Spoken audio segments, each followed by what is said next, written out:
Hey, good afternoon, everybody. Hey, this your boy Rob Thomas Jr. Hey, we got a breaking news type of phone call. So it one of them type of phone call where we had to stop everything we doing, and we down here at KOKA. I think that's gonna be a big announcement. Miss Alicia Alfred Walker Alfred just basically called us, and I think she's gonna have a giveaway to the community. So y'all give us just a second.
I don't know. I don't know. I think I baked it in the ashes, like, cause they taste better that way. I know it. But I got a hot potato. You and I are musicians. We love music. You've Yes, been a I very do. successful musician for Mhm. decades. Mhm. I just want to ask you a question. Okay.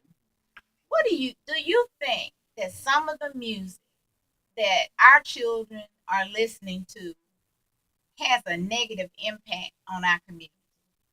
Well, let's say all of my life, I've tried to write songs that would have some type of love in it. Mm-hmm.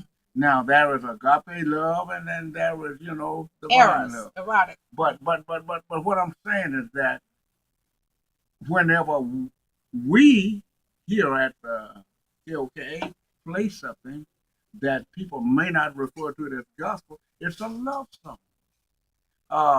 And it's a love song letting that person know how they feel for them. For example, there was a song that I did years ago, and Luther Ingram stole the idea. Oh no! Yes, he did. My song was "Married Lady." It He says, "I know stole you're it from me. married, but that don't stop me from feeling the way I do about you. I know Oh. you're a married lady, but I just have to keep on loving you. It's all your fault for the charm that you possess. It's all the woman's fault, right? Yeah. And if beauty was a crime, you'd be the first one out the race. Oh my goodness! Now he turned right around and said, "If loving you is wrong, I don't want to do right." Yeah. So, baby, I look here. I keep telling folks all the time, if they want to call it the blues tell you what condition you're in. That's right. And the gospel tell you how to get out. I loved it. I loved it. The blues That's can wisdom, tell you y'all. what condition you're in. But that gospel can take Amazing Grace. Yeah. Now Bobby Blue Bland did. All right. Farther on up the road. Okay. When you're all alone and blue. Right. Just like you mistreated me, somebody gonna mistreat you. Oh my goodness. He said, "Now you laughing pretty baby, but someday you gonna be crying." Well, the Bible said we gonna reap what we sow. I know it. That was you were all. Oh my goodness. Was quoting the Bible. He was quoting the Bible. That's all he was doing. When B.B. King came out and said, "Oh, when I first met you, baby, you were just sweet 16." That's right.